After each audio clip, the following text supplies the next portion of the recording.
ಕೇಳುಗರೆ ನಮಸ್ಕಾರ. ಕಾರ್ಯಕ್ರಮಕ್ಕೆ ಆತ್ಮೀಯವಾದಂತಹ ಸ್ವಾಗತ. ಈಗ ನಮ್ಮ ಜೊತೆಗಿದ್ದಾರೆ ಡಾಕ್ಟರ್ ಮೀರಾ ಖಾಡೇಕರ್. ಇವರು associate professor department of ENT KMC Attavar. ಡಾಕ್ಟ್ರೇ, ಇವತ್ತು ನಾವು ಮಾತಾಡ್ತಾ ಇರುವಂತಹ ವಿಷಯ ಅಲರ್ಜಿಕ್ ರೈನಟಿಸ್. ಏನಿದು ಅಲರ್ಜಿಕ್ ರೈನಟಿಸ್ ಅಂದರೆ ಯಾರಲ್ಲಿ ಕಂಡುಬರುತ್ತೆ? ಎಲ್ರಿಗೂ ನಮಸ್ಕಾರ. ಅಲರ್ಜಿಕ್ ರೈನೈಟಿಸ್ ಅಂದರೆ ಮೂಗಿನ ಒಳಭಾಗದ ಉರಿಯೂತ. ಇದನ್ನು ಸಾಮಾನ್ಯವಾಗಿ ಹೇ ಫೀವರ್ ಎಂದು ಕರೆಯಲಾಗುತ್ತದೆ. ಇದರಲ್ಲಿ ಫೀವರ್ ಅಂದರೆ ಜ್ವರ ಎಂಬ ಪದವಿದೆ, ಆದರೆ ಇದರಿಂದ ನಿಜವಾದ ಜ್ವರ ಬರುವುದಿಲ್ಲ. ಈ ಲಕ್ಷಣಗಳು ಶೀತದಂತೆ ಇರುತ್ತವೆ, ಆದರೆ ಇದು ವೈರಸ್ಸಿಂದ ಉಂಟಾಗುವುದಲ್ಲ. ಇದು ಧೂಳು, ಪುಷ್ಪರೇಣು ಅಂದರೆ ಪೋಲನ್, ಬೂದಿ ಬಣ್ಣದ ಫಂಗಸ್, ಧಾನ್ಯ ಬೀಜಗಳು ಅಥವಾ ಪ್ರಾಣಿಗಳ ಕೂದಲು ಮುಂತಾದ ಅಲರ್ಜನ್ಗಳಿಂದ ಆಗುತ್ತದೆ. ಇದರಲ್ಲಿ ಏನಾದರೂ ವಿಧಗಳಿದೆಯಾ? ಹೇಗೆ? ಹೌದು, ಇದು 2 ಪ್ರಕಾರದ ಅಲರ್ಜಿಕ್ ರೈನೈಟಿಸ್ ಇರಬಹುದು. ಒಂದು ಸೀಸನಲ್, ಇನ್ನೊಂದು ಪೆರೇನಿಯಲ್. ಸೀಸನಲ್ ಅಂದರೆ ಇದು ಕೆಲವು ಋತುಗಳಲ್ಲಿ ಮಾತ್ರ, ಮುಖ್ಯವಾಗಿ ವಸಂತ ಮತ್ತು ಮಳೆಯ ನಂತರ ತಿಂಗಳಲ್ಲಿ ಹೂವಿನ ರೇಣು ಅಂದರೆ ಪೋಲನ್ನಿಂದ ಆಗುವುದು. ಇನ್ನೊಂದು ಪೆರೇನಿಯಲ್ ರೈನೈಟಿಸ್, ಅಲರ್ಜಿಕ್ ರೈನೈಟಿಸ್. ಇದು ವರ್ಷ ಪೂರ್ತಿ ಇರಬಹುದು. ಹೆಚ್ಚಾಗಿ ಮನೆ ಧೂಳು, ಕೂದಲು ಅಥವಾ ಫಂಗಸ್ಗಳಿಂದ ಆಗುವುದು. ಅಂದರೆ ಇದು ಟ್ರಿಗರ್ ಹೇಗೆ ಆಗುತ್ತೆ ಅಲರ್ಜಿ? ಇದಕ್ಕೆ ಹಲವಾರು ಟ್ರಿಗರ್ ಇರ್ತವೆ. ಒಂದು ಪೋಲನ್, ಅದು ಸಾಮಾನ್ಯವಾಗಿದ್ದದ್ದು ಟ್ರಿಗರ್, ಹೂವಿನ ರೇಣುಗಳು. ಮನೆ ಧೂಳು, ಧೂಳಿನ ಹುಳಗಳು, ಕೀಟಗಳು, ಹಾಸಿಗೆ ಮೇಲಿದ್ದದ್ದು, ಕಾರ್ಪೆಟ್ ಮೇಲಿದ್ದದ್ದು ಕೀಟಗಳು, ಇವುಗಳ ಜೊತೆ ಜಿರಳೆ ಅವಶೇಷಗಳು ಕೂಡ ಅಲರ್ಜಿ ಟ್ರಿಗರ್ ಮಾಡಬಹುದು. ಮತ್ತೆ ಬೆಕ್ಕು ಅಥವಾ ನಾಯಿ ಇದ್ರೆ ಮನೆಯಲ್ಲಿ ಅದರ ಕೂದಲು, ಅದರಿಂದಲೂ ಅಲರ್ಜಿಕ್ ರೈನೈಟಿಸ್ ಆಗಬಹುದು. ಫಂಗಸ್ ಇದ್ರೆ ಅಥವಾ ಕೆಲವರು ಆಹಾರದಿಂದಲೂ ಅವರಿಗೆ ಅಲರ್ಜಿಕ್ ರೈನೈಟಿಸ್ ಆಗಬಹುದು. ಇದೀಗ ಹುಟ್ಟಿನಿಂದಲೇ ಇರುತ್ತಾ ಅಥವಾ ಮತ್ತೆ ಆ ತರದ ಅಲರ್ಜಿಗಳು ಶುರುವಾಗುತ್ತಾ? ಹೇಗೆ? ಹುಟ್ಟದಿಂದ ಗೊತ್ತಾಗ್ಲಿಕ್ಕಿಲ್ಲ. ಕೆಲವರಿಗೆ ದೊಡ್ಡವರಾದ್ಮೇಲೆ ಅವರಿಗೆ ಅಲರ್ಜಿಕ್ ರೈನೈಟಿಸ್ ಕಂಡು ಬರಬಹುದು. ಮಕ್ಕಳಲ್ಲೂ ಇದು ಸಾಮಾನ್ಯ.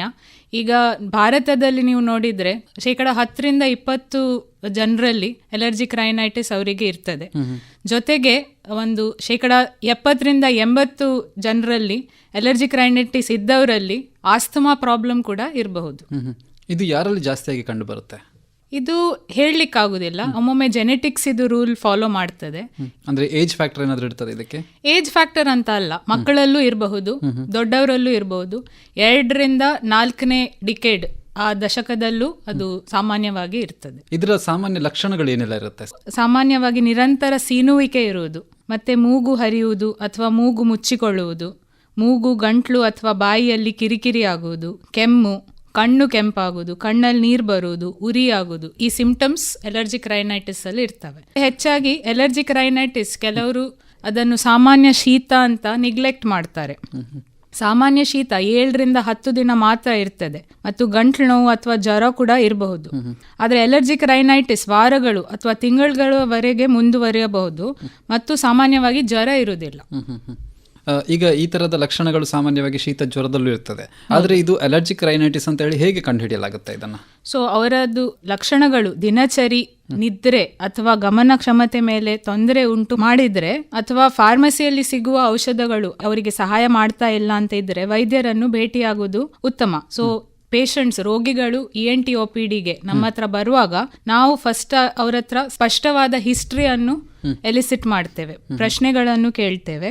ಅವರಿಗೆ ಈ ತೊಂದರೆ ಹೇಗೆ ಶುರುವಾಯಿತು, ಯಾವಾಗ ಜಾಸ್ತಿ ಬರುವುದು, ಯಾವ ಸಮಯದಲ್ಲಿ ಜಾಸ್ತಿ ಬರುವುದು, ಅವರಿಗೆ ಉಬ್ಬಸ ತೊಂದರೆ ಉಂಟಾ, ಆಸ್ತಮಾ ತೊಂದರೆ ಉಂಟಾ ಮುಂತಾದ ಪ್ರಶ್ನೆಗಳು ಕೇಳ್ತೇವೆ. ಅದಾದ್ಮೇಲೆ ಪೂರ್ಣವಾದ ENT ಅಂದ್ರೆ ಕಿವಿ, ಮೂಗು, ಗಂಟ್ಲು ಪರೀಕ್ಷೆ ಮಾಡ್ತೇವೆ. ಅದಾದ್ಮೇಲೆ detailed nasal endoscopy, diagnostic nasal endoscopy ಅಂತ ಹೇಳುದು ಇದಕ್ಕೆ, DNE, ಮೂಗೊಳಗೆ ಕ್ಯಾಮೆರಾ ಹಾಕಿ ಟಿವಿಯಲ್ಲಿ ಮೂಗಿನ ಒಳಗಿನ ಭಾಗವನ್ನು ಪರೀಕ್ಷೆ ಮಾಡ್ತೇವೆ.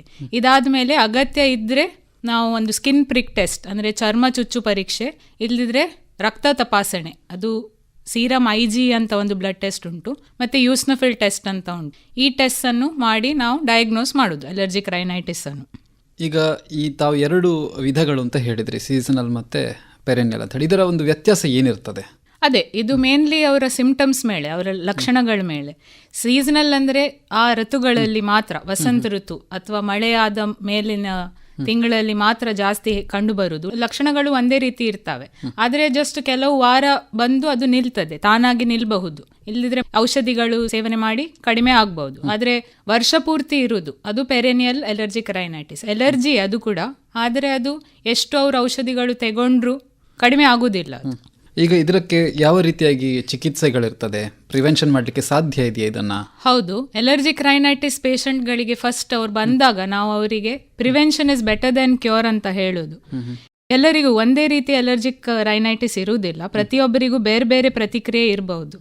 ಸೊ ಮೊದಲ ಹೆಜ್ಜೆ ಇದಕ್ಕೆ ಪ್ರಿವೆನ್ಷನ್, ಅಂದರೆ ಎಲರ್ಜನ್ನಿಂದ ದೂರವಿರುವುದು. ಕೆಲವರಿಗೆ ಅವರಿಗೆ ಮನಸ್ಸಿಗೆ ಹೋಗ್ತದೆ, ಈ ಎಲರ್ಜನಿಂದ ನನಗೆ ಈ ಧೂಳು ಅಥವಾ ಎಲರ್ಜನ್ ಎಕ್ಸ್ಪೋಜರ್ ಆದರೆ ನನಗೆ ಎಲರ್ಜಿಕ್ ರೈನೈಟಿಸ್ ಆಗ್ಬೋದು, ನನಗೆ ಇದು ಸೀನುವಿಕೆ ಜಾಸ್ತಿ ಆಗ್ಬೋದು. ಆ ಥರ ಇದ್ದವರಿಗೆ ಆ ಎಲರ್ಜನ್ನಿಂದ ದೂರ ಇರಬೇಕು. ಸೊ ಮನೆಯನ್ನು ಸ್ವಚ್ಛ ಮಾಡಿ ಇಟ್ಕೊಳ್ಬೇಕು, ಮತ್ತು ಹಾಸಿಗೆಗಳ ಕವರ್, ದಿಂಬಿನ ಕವರ್ ನಿಯಮಿತವಾಗಿ ಬದಲಾಯಿಸಬೇಕು. ಹೆಚ್ಚು ರೇಣು ಅಂದರೆ ಪೋಲನ್ ಸೀಸನಲ್ಲಿ ನಾವು ಆದಷ್ಟು ಮನೆಯಿಂದ ಹೊರಗೆ ಹೋಗಬಾರ್ದು, ಕಿಟಕಿ ಎಲ್ಲ ಮುಚ್ಕೊಂಡಿಡಬೇಕು. ಹೊರಗೆ ಹೋದರೂ ಮನೆಗೆ ಬಂದ ಕೂಡಲೇ ಸ್ನಾನ ಮಾಡಿ ಬಟ್ಟೆ ಎಲ್ಲ ಬದಲಾಯಿಸಬೇಕು. ಗಾಳಿ ಎಲ್ಲ ಶುದ್ಧವಾಗಿ ಇಡಬೇಕು, ಅದಕ್ಕೋಸ್ಕರ ಏರ್ ಫಿಲ್ಟರ್ ಅಂದರೆ ಹೆಪಾ ಫಿಲ್ಟರ್ ಅಂತ ಅದರದ್ದು ಪ್ರಯೋಗ ಮಾಡಬೇಕು. ಮನೆಯಲ್ಲಿ ಪಶು ಎಲ್ಲ ಇದ್ದರೆ ಅದನ್ನು ಸ್ವಚ್ಛವಾಗಿ ಇಟ್ಕೊಳ್ಬೇಕು. ಮತ್ತು ಫಂಗಸ್ ಸಮಸ್ಯೆ ಇದ್ದರೆ ಫಂಗಿಸೈಡನ್ನು ಬಳಸಬೇಕು. ಈಗ ಒಬ್ಬ ವ್ಯಕ್ತಿಗೆ ಇದೇ ಒಂದು ವಸ್ತುವಿನಿಂದಾಗಿ ಅವರಿಗೆ ಅಲರ್ಜಿ ಆಗ್ತಾ ಇದೆ ಅಂತ ಹೇಳಿ ಯಾವ ರೀತಿಯಾಗಿ ಕಂಡುಹಿಡಿಯಲಾಗುತ್ತೆ ಇದನ್ನು? ಅದನ್ನು ಸ್ಕಿನ್ ಪ್ರಿಕ್ ಟೆಸ್ಟ್ ಅಂತ ಮಾಡ್ತೇವೆ. ಸ್ಕಿನ್ ಪ್ರಿಕ್ ಟೆಸ್ಟಲ್ಲಿ ಅದು ಬೇರೆ ಬೇರೆ ರೀತಿಯ ಚಿಕ್ಕ ಅಂಶದ ಎಲರ್ಜನ್ ಅನ್ನು ಕೈ ಮೇಲೆ ಇಂಜೆಕ್ಷನ್ ಥರ ಕೊಟ್ಟು ಅದರದ್ದು ನಾವು ರಿಯಾಕ್ಷನ್ ಟೆಸ್ಟ್ ಮಾಡೋದು.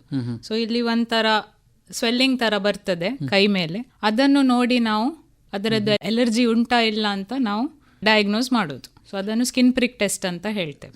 ಟ್ರೀಟ್ಮೆಂಟ್ ಯಾವ ರೀತಿ ಕೊಡ್ತಾರೆ ಡಾಕ್ಟರ್ ಇದಕ್ಕೆ? ಚಿಕಿತ್ಸೆಗೋಸ್ಕರ ವಿವಿಧ ರೀತಿಯ ಔಷಧಗಳು ಲಭ್ಯವಿವೆ.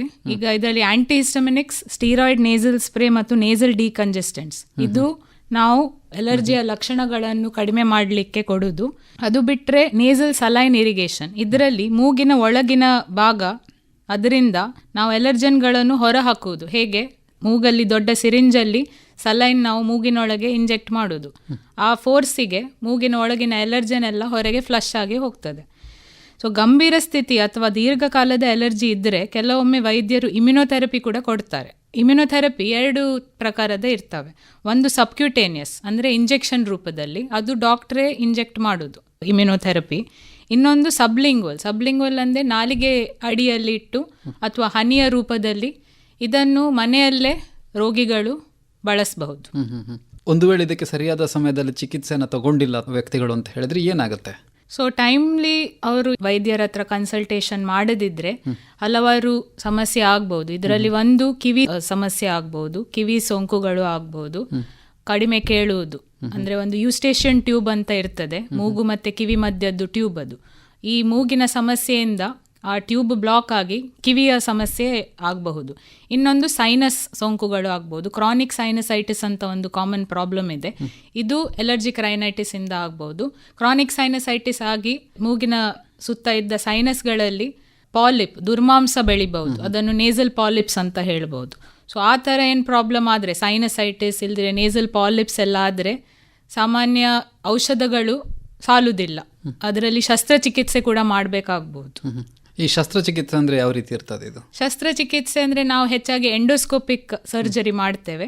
ಮೂಗಿನ ಪಾಲು ಡೊಂಕಾದರೆ ಅದನ್ನು ಸೆಪ್ಟೋಪ್ಲಾಸ್ಟಿ ಅಂತ ಹೇಳ್ತೇವೆ, ಸೆಪ್ಟೋಪ್ಲಾಸ್ಟಿ ಮಾಡಬೇಕಾಗ್ಬೋದು. ನಾನು ಪಾಲಿಪ್ಸ್ ಅಂತ ಹೇಳಿದೆ, ಪಾಲಿಪ್ಸ್ ಎಲ್ಲ ಆದರೆ ಎಂಡೋಸ್ಕೋಪಿಕ್ ಸೈನಸ್ ಸರ್ಜರಿ, ಅದರ ಪೂರ್ತಿ ಹೆಸರು ಫೆಸ್ ಅಂತ ಹೇಳ್ತೇವೆ, ಫಂಕ್ಷನಲ್ ಎಂಡೋಸ್ಕೋಪಿಕ್ ಸೈನಸ್ ಸರ್ಜರಿ. ಇದು ಮಾಡಬೇಕಾಗ್ಬೋದು. ಇದು ಪ್ಯೂರ್ಲಿ ಎಂಡೋಸ್ಕೋಪಿಕ್ ಪ್ರೊಸೀಜರ್, ಹೊರಗಿಂದ ಏನು ಗಾಯ ಬರುವುದಿಲ್ಲ, ಎಲ್ಲ ಮೂಗಿನ ಒಳಗೆ ಕ್ಯಾಮೆರಾ ಹಾಕಿ ನಾವು ಟಿವಿಯಲ್ಲಿ ನೋಡಿ ಮಾಡೋದು. ಈಗ ಇದಕ್ಕೆ ಒಂದು ಶಾಶ್ವತವಾದ ಪರಿಹಾರ ಅಂತ ಏನಾದರೂ ಇದೆಯಾ? ಈಗ ಜನರು ಇದು ಸಾಮಾನ್ಯವಾಗಿ ಕೇಳ್ತಾರೆ, ನಮಗೆ ಅಲರ್ಜಿಕ್ ರೈನೈಟಿಸ್ಗೆ ಪರ್ಮನೆಂಟ್ ಕ್ಯೂರ್ ಉಂಟಾ? ಶಾಶ್ವತವಾಗಿ ಅಲರ್ಜಿಕ್ ರೈನೈಟಿಸ್ ಹೋಗುವುದಿಲ್ಲ, ಇದು ಲೈಫ್ ಲಾಂಗ್ ಇರುವ ಕಂಡೀಷನ್. ಆದರೆ ಇದು ಯಾವಾಗಲೂ ಕಂಟ್ರೋಲ್ ಮಾಡ್ಬೋದು, ಇದಕ್ಕೆ ಕ್ಯೂರ್ ಇಲ್ಲ, ಆದರೆ ಕಂಟ್ರೋಲ್ ಮಾಡ್ಬೋದು. ನಾನು ಸ್ವಲ್ಪ ಟಿಪ್ಸ್ ಹೇಳಿದೆ, ಪ್ರಿವೆಂಟಿವ್ ಮೆಷರ್ಸ್ ಹೇಳಿದೆ, ಅದನ್ನು ಫಾಲೋ ಮಾಡಿ ನಾವು ಕಂಟ್ರೋಲ್ ಮಾಡಿ ಇಡ್ಬೋದು. ಈಗ ಲಕ್ಷಣಗಳು ನಮಗೆ ಗೊತ್ತಿರಬೇಕು, ಮತ್ತು ಇದರದ್ದು ಯಾವ ಕಾರಣದಿಂದ ಎಲರ್ಜಿ ಆಗೋದು, ಆ ಎಲರ್ಜೆನ್ಸನ್ನು ನಾವು ಗುರುತಿಸಿದರೆ, ಅದನ್ನು ಮನಸ್ಸಲ್ಲಿ ಇಟ್ಕೊಂಡ್ರೆ ಆ ಎಲರ್ಜನನ್ನು ದೂರ ಮಾಡಬೇಕು, ಅದು ಮುಖ್ಯ. ಸೊ ಈ ಕೆಲವು ಟಿಪ್ಸ್ ಫಾಲೋ ಮಾಡಿ ನಾವು ಸುಲಭ ಮಾಡ್ಕೊಳ್ಬೋದು ನಮ್ಮ ಜೀವನ. ಅಂದರೆ ಸಾಮಾನ್ಯವಾಗಿ ಈ ಥರ ಅಲರ್ಜಿ ಇದ್ದಾಗ ಅವರೆಲ್ಲ ಮನಸ್ಸಲ್ಲಿ ಒಂದು ಇರ್ತದೆ, ಅಂದರೆ ನಾವು ಡೈಲಿ ನಮ್ಮ ಬದುಕೇನಿದೆ ಅದು ನಾರ್ಮಲ್ ಆಗಿ ಇರ್ತದಾ ಇಲ್ವಾ ಅಂತ ಹೇಳಿ. ಸೊ ಏನು ಹೇಳ್ತೀರಾ ಇದಕ್ಕೆ? So normal life can go on, ಅದರ ಮೇಲೆ ಏನು ಇಫೆಕ್ಟ್ ಇರುವುದಿಲ್ಲ ಎಲರ್ಜಿಕ್ ರೈನೈಟಿಸ್. ಪ್ರೊವೈಡೆಡ್ ಅವರು ಟ್ರೀಟ್ಮೆಂಟ್ ತಗೊಂಡಿದ್ದಾರೆ. ಟ್ರೀಟ್ಮೆಂಟ್ ಕರೆಕ್ಟ್ ಟೈಮಿಗೆ ಅವರು ಟ್ರೀಟ್ಮೆಂಟ್ ತಗೊಳ್ಳೋದು ತುಂಬಾ ಮುಖ್ಯ. ಕರೆಕ್ಟ್ ಟ್ರೀಟ್ಮೆಂಟ್ ತಗೊಂಡ್ರೆ ಈ ಅಲರ್ಜಿಯನ್ನು ಯಾವಾಗಲೂ ಕಂಟ್ರೋಲಲ್ಲಿ ಇಟ್ಕೊಳ್ಬಹುದು, ಮತ್ತೆ ಅವರ ಲೈಫ್ ಅವರು ಜೀವನವನ್ನು ಫಾಲೋ ಮಾಡ್ಬೋದು ರುಟೀನ್ ಆಗಿ. ಈಗ ಕೆಲವು ರೋಗಿಗಳೇನಿರ್ತಾರೆ ಅವರು ಇದನ್ನು ಡಾಕ್ಟರ್ ಬಳಿಗೆ ಹೋಗೋದಿಲ್ಲ, ಓವರ್ ದ ಕೌಂಟರ್ ಮೆಡಿಕೇಶನ್ ತಗೋತಾರೆ. ಇದು ಎಷ್ಟು ಸರಿ? ಇದು ಈಗ ಓವರ್ ದ ಕೌಂಟರ್ ಎಷ್ಟೋ ಮೆಡಿಕೇಶನ್ಸ್ ಅವೈಲೇಬಲ್ ಇದೆ. ಇದರಲ್ಲಿ ಆಂಟಿಹಿಸ್ಟಮಿನಿಕ್ಸ್ ಅವೈಲೇಬಲ್ ಇದೆ, ನೇಸಲ್ ಡಿಕಂಜೆಸ್ಟೆಂಟ್ಸ್ ಅವೈಲೇಬಲ್ ಇದೆ. ಹಲವಾರು ನಾವು ಅಡ್ವರ್ಟೈಸ್ಮೆಂಟ್ಸ್ ಟಿವಿ ನ್ಯೂಸ್ ಪೇಪರ್ ಅಲ್ಲೂ ನೋಡ್ತೇವೆ. Up to a certain limit ಅದು ತಗೊಳ್ಬಹುದು.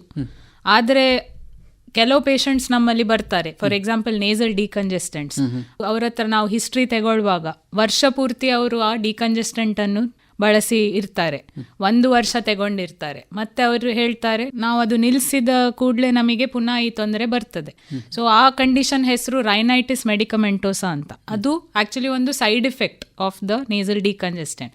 ಸೊ ಲಾಂಗ್ ಟರ್ಮ್ ಈ ತರ ವರ್ಷ ಪೂರ್ತಿ ಎಲ್ಲ ಅವರು ಸ್ವಂತವಾಗಿ ಔಷಧಿ ತಗೊಳ್ಳೋದು ವಿದೌಟ್ ಪ್ರಿಸ್ಕ್ರಿಪ್ಷನ್, ಅದನ್ನು ನಾವು ರೆಕಮೆಂಡ್ ಮಾಡುವುದಿಲ್ಲ. ಅವರ ನಿದ್ದೆ, ಅವರ ಗಮನ ಕ್ಷಮತೆ ಮತ್ತೆ ದಿನಚರಿ ಮೇಲೆ ಬಹಳ ಇಫೆಕ್ಟ್ ಇದ್ರೆ ಈ ಓವರ್ ದ ಕೌಂಟರ್ ಮೆಡಿಕೇಶನ್ಸ್ ಅವರನ್ನು ಸಹಾಯ ಮಾಡ್ತಾ ಇಲ್ಲ ಅಂತ ಹೇಳಿದ್ರೆ ಅವರು ಶೀಘ್ರವಾಗಿ ವೈದ್ಯರನ್ನು ಭೇಟಿಯಾಗೋದು ಅದೇ ಉತ್ತಮ. ಈಗ ತಮ್ಮ ಆಸ್ಪತ್ರೆಯಿಂದ ಇದರ ಬಗ್ಗೆ ಒಂದು ಅವೇರ್ನೆಸ್ ಮೂಡಿಸೋದಕ್ಕಾಗಿರ್ಬೋದು ಅಥವಾ ಜನರಿಗೆ ಇದರ ಬಗ್ಗೆ ತಿಳಿಸ್ಲಿಕ್ಕಾಗಿರ್ಬೋದು ಏನಾದರೂ ಕ್ರಮಗಳನ್ನು ಕೈಗೊಳ್ತಾ ಇದ್ದೀರಾ? ಹೌದು, ನಮ್ಮ KMC ಅತ್ತಾವರ ಆಸ್ಪತ್ರೆಯಲ್ಲಿ ಬರುವ 10ನೇ ಜುಲೈ ತಾರೀಕಿಗೆ ಬೆಳಿಗ್ಗೆ 9:00 12:00 ಮಧ್ಯಾಹ್ನದವರೆಗೆ ನಮ್ಮದು ಒಂದು ಎಲರ್ಜಿಕ್ ರೈನೈಟಿಸ್ ಕ್ಯಾಂಪ್ ಆರ್ಗನೈಸ್ ಮಾಡ್ತಾ ಇದ್ದೇವೆ. ಇದರಲ್ಲಿ ENT ಕನ್ಸಲ್ಟೇಷನ್ ಉಚಿತವಾಗಿರ್ತದೆ, ಮತ್ತು ರಕ್ತ ತಪಾಸಣೆ ಹಾಗೂ ಇಮೇಜಿಂಗ್ ಏನಾದರೂ CT ಅಥವಾ ಎಕ್ಸ್ರೇ ಆ ಥರ ಏನಾದರೂ ಇನ್ವೆಸ್ಟಿಗೇಷನ್ಸ್ ಮಾಡಲಿಕ್ಕಿದ್ರೆ ಅದರ ಮೇಲೆ ರಿಯಾಯಿತಿ ರೋಗಿಗಳು ಪಡೆಯಬಹುದು. ಓಕೆ ಡಾಕ್ಟ್ರೇ, ಇಷ್ಟೊತ್ತು ಅಲರ್ಜಿಕ್ ರೈನೈಟಿಸ್ ಬಗ್ಗೆ ನಮಗೆ ಮಾಹಿತಿಯನ್ನು ನೀಡಿದ್ರಿ. ಕಾರ್ಯಕ್ರಮದಲ್ಲಿ ಭಾಗವಹಿಸಿದ್ದಕ್ಕಾಗಿ